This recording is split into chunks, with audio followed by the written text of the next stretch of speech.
Let's listen in now to Speaker Pelosi. About what's transpired over the course of the last 15 or 16 hours? First of all, it's transpired since 2 o'clock yesterday. Our members were on the bus. I was ready to join them to go for 215 wheels up from here to Andrews Air Force Base to visit our troops, pay our respects, to thank them for their service, their sacrifice, and their dedication, to get a measure of the leadership of Afghanistan, the strength of their military, the morale of their people. It's about governance, it's about security, it's about the civilian affairs in the country as we make our oversight decisions about our policy, the engagement that we have in Afghanistan. The members were on the bus already. I was about to join them, and the president then canceled the trip. It was a kind of a funny letter saying 7 days in Egypt. Somebody didn't tell him this is a quick weekend trip, but nonetheless that served his purpose. So not forgetting him for a moment. So then that was that for that, but we had the prerogative to travel commercially, and we made plans to do that until the administration then leaked that we were traveling commercially, and that endangers. We weren't going to go because we had a report from Afghanistan that the president outing our trip had made the scene on the ground much more dangerous because it's just a signal to the bad actors that we're coming. You never advance. You never give advance notice of going into a battle area. You just never do. Perhaps the president's inexperience didn't have him understand that protocol. The people around him, though, should have known that, because that's very dangerous. And and so we're saying, well, it's not only about our safety, that's one thing, but the more important thing is the people whom we would be meeting with, the civilians. They're our own troops, first and foremost. Again, they take so many risks for us. We didn't want to heighten the risk for them. So then we're going commercially. Then we say, okay, well, let's review this in light of the State Department's report that the president's statement has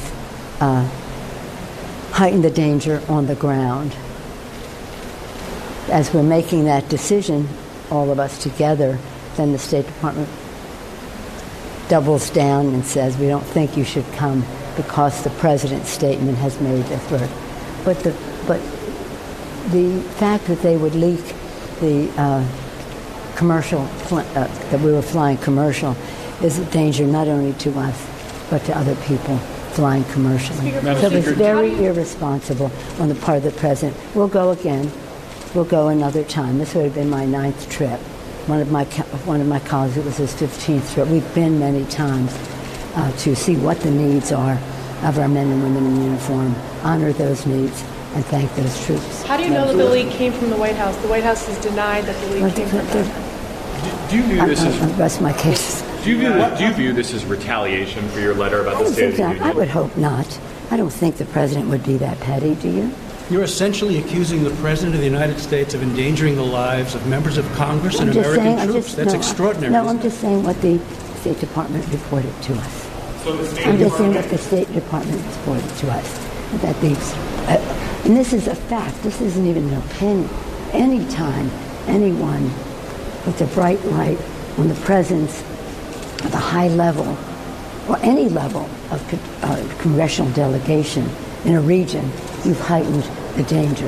And this was a high power. We had the leadership of the Intelligence Committee, the Armed Services Committee, the Veterans Affairs Committee, the Foreign Relations Committee, the Government Reform Committee, Subcommittee on Terrorism, and an experience. We're very proud of the freshmen on the trip, 20 years of experience in the military. I'm just telling you what the State Department has. Thank you all. Has this week put us further apart in terms of trying to settle the shutdown? I certainly hope not.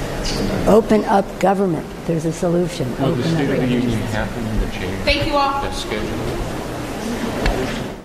Speaker Pelosi weighing in there just moments ago saying, number one, she hopes this wasn't retaliation from the White House. She was talking specifically about the plans for this congressional delegation that were canceled. She said once they had decided to fly commercial, they got a report from the State Department because the president, according to the State Department, the president's statement had heightened security concerns on the ground. That's why they canceled. Speaker Pelosi claiming the White House leaked that commercial travel information when she was pressed on where she got that, why she was so sure it was the White House that leaked it. Speaker Pelosi did not answer the question. She said she hoped this certainly was not retaliation on the part of the administration.